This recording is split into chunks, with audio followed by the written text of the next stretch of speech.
Hello everyone, this is Saurabh. Welcome back to my channel royal Saurabh vlog. और ये मैं हूँ और ये मेरी शहजादी क्लासिक 350 BS6 स्टील ब्लैक। और मैं इस ब्लॉग में आपको बताने वाला हूँ कि जो मेरे साथ एक घटना घटी, कोइंसिडेंस हुआ जो मेरे साथ कि मैं कल एक मेरा जो काम है प्रॉपर्टी का, उसमें एक प्रॉपर्टी विज़िट करने गया था मैं वहाँ पे। तो बाय मिस्टेक मुझसे ये हुआ था कि जो इसकी जो की थी वो ऑन रह गई थी। ठीक है, तो ऑन रहने से हुआ क्या है कि भाई इसकी जो आपको मालूम है ये तो BS6 मॉडल है। अगर इसकी को ऑन रख दूँ तो यहाँ देखो आपको इसकी जो हेडलैम्प है, पार्किंग लाइट, वो ऑन रहती है यहाँ पर। ठीक है, और हुआ ये था कि इंडिकेटर भी ऑन था एक। तो मतलब मैं कम से कम वहाँ पर कुछ टाइम एक्सपेंड कर दिया था। तो मैं जब वापस जाके देखा और मैंने इस बुलेट को स्टार्ट किया तो ये बुलेट सेल्फ नहीं ले रही थी।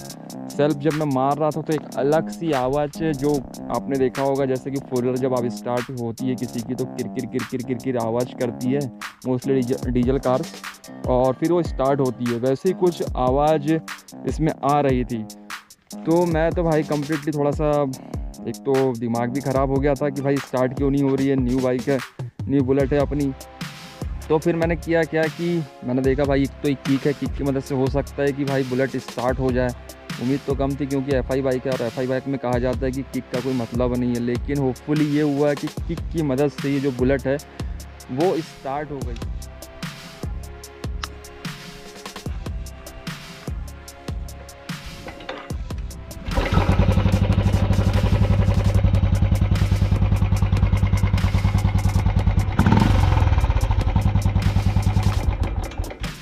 अब स्टार्ट हो गई तो हुआ ये कि स्टार्ट होने के बाद में चलो ठीक है, मैं कम से कम इस बुलेट के साथ मैं घर तक तो पहुंच ही गया था। अब घर में पहुंचने के बाद वो कीड़ा होता है ना एक एक्सपेरिमेंट करने का कि भाई अब सेल्फ ले रही है ना ले रही है, मेरे अंदर तो रहता ही है भाई कुछ इनोवेटिव करने का।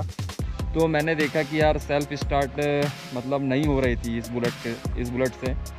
तो मैं समझ गया था कि इसकी जो बैटरी है वो कम्प्लीटली डिस्चार्ज हो चुकी है।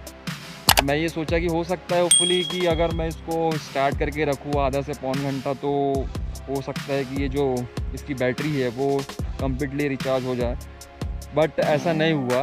मैं देखा आधे से पौन घंटे तक के मैं इसे स्टार्ट करके रखा, उसके बाद जब मैं सेल्फ ले रहा हूँ तो भी ये सेल्फ नहीं उठा रही थी। तो मैं समझ गया था भाई अब तो सर्विस सेंटर के चक्कर लगाने ही पड़ेंगे। और आपको मालूम है भाई, अगर सर्विस सेंटर लेके जाओ अपनी बुलेट को या फिर किसी भी बाइक को, किसी भी सर्विस सेंटर किसी भी कंपनी के, तो वहाँ पर एक तो समय की बर्बादी, ऊपर से ये भी ख़राब है कि नहीं। आप लोगों के साथ भी ऐसा हुआ होगा। तो हुआ ये कि उसके बाद मुझे एक मीटिंग में जाना था।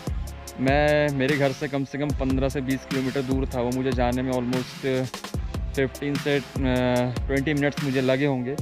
कंटिन्यू से राइड किया मैंने इस बुलेट से।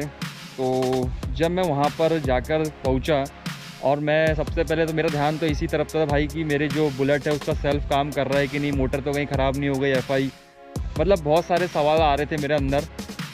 तो जब मैं वहाँ जाके पहुँचा और मैंने देखा कि भाई बुलेट को पहले तो मैं ऑफ़ किया, उसके बाद जब मैंने की ऑन किया, अगेन मैंने जब सेल्फ लिया तो भाई जो मेरी बुलेट थी वो सेल्फ लेकर स्टार्ट हो चुकी थी। और मैं इतना खुश हुआ कि चलो ठीक है भाई, मेरे जो बुलेट में कुछ एक्स्ट्रा काम नहीं आया है। जैसा कि आपको मालूम है अगर इसका फ्यूल पंप ख़राब हो जाए या फिर सेल्फ ख़राब हो जाए तो कितना कॉस्टली है उसका। कॉस्टली तो ठीक है, उसके बाद आपकी जो बुलेट है वो 1 से 2 दिन तक के सर्विस सेंटर में रहेगी, वो एक अलग हेडेक है। तो मेरा बताने का मोटिव ये था कि अगर आप लोगों के साथ भी अगर ऐसा कुछ होता हो नहीं मीन्स ऐसा कभी कुछ हो, तो मेरी जो ये टिप्स है इसको फॉलो करिए। हो सकता है कि जो आपकी प्रॉब्लम है वो कम्प्लीटली सॉल्व हो जाए।